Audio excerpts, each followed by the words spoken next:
It's early on a sunny Sunday morning when my wife Nikki, our two kids, and I get into the car and set out for Danbury, Connecticut, where somehow I am to become the godfather of Catherine R. I'm not Catholic. My ancestors are Jewish. I'm not even particularly religious. So I have little idea exactly how this is going to go down, but I do know that I want to accept the honor that Claudio, Catherine's dad, has bestowed on me when he asked if I would be Catherine's godfather. Claudio's a friend of mine. I met him when he was an immigration law client of mine. But in any case, unlike me, my wife Nikki is fairly involved with religion. She's not only fluent in Hebrew, she teaches Hebrew school.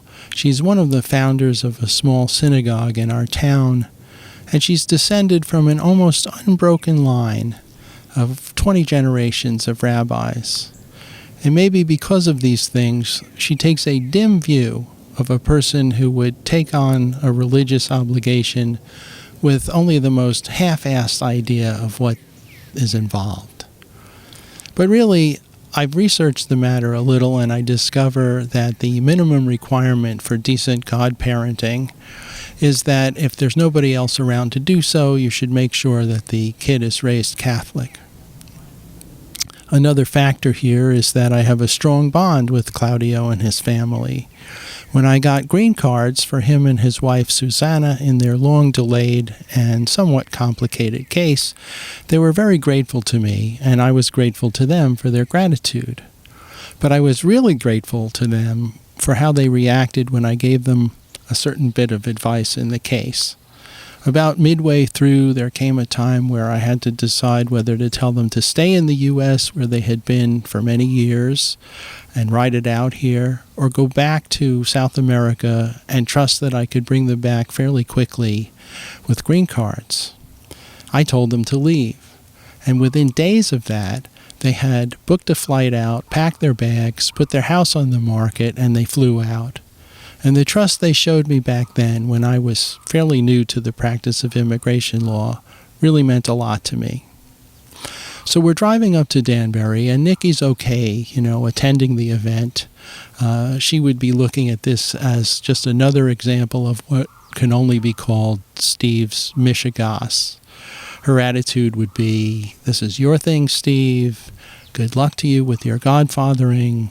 I hope you know what you're doing." So we get up to the church. We all meet there. It's got the high vaulting Gothic arches and the stained glass windows.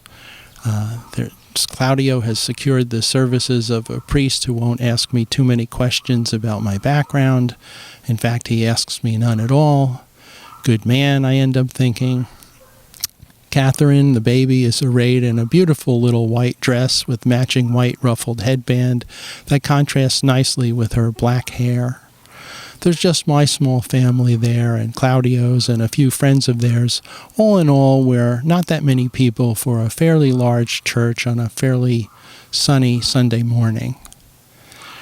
At a certain point, there's a lull in the sound in the church, and we sense that the event is about to begin.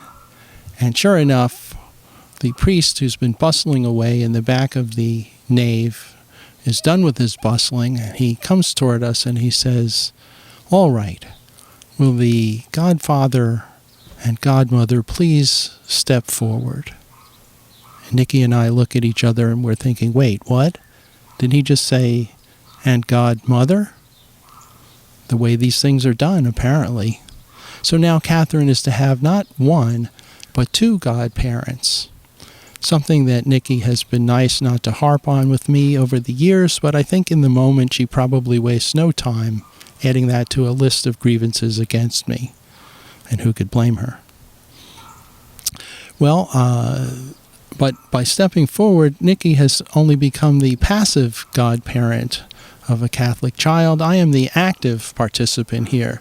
So Susanna hands the baby to me, and I'm given to understand that I am to hold her face up and with her head just extended over the lip of the basin. I do that. The priest reveals that he has a large scallop shell in his hand. He uses it to scoop up water from the basin. He pours it gently over the baby's head. It drips down her hair into the basin, and the priest intones some words in Latin. And as Catherine looks up at me with her coal-black, shining eyes, we regard each other kindly, and my arms bear the weight of this new life. Thank you.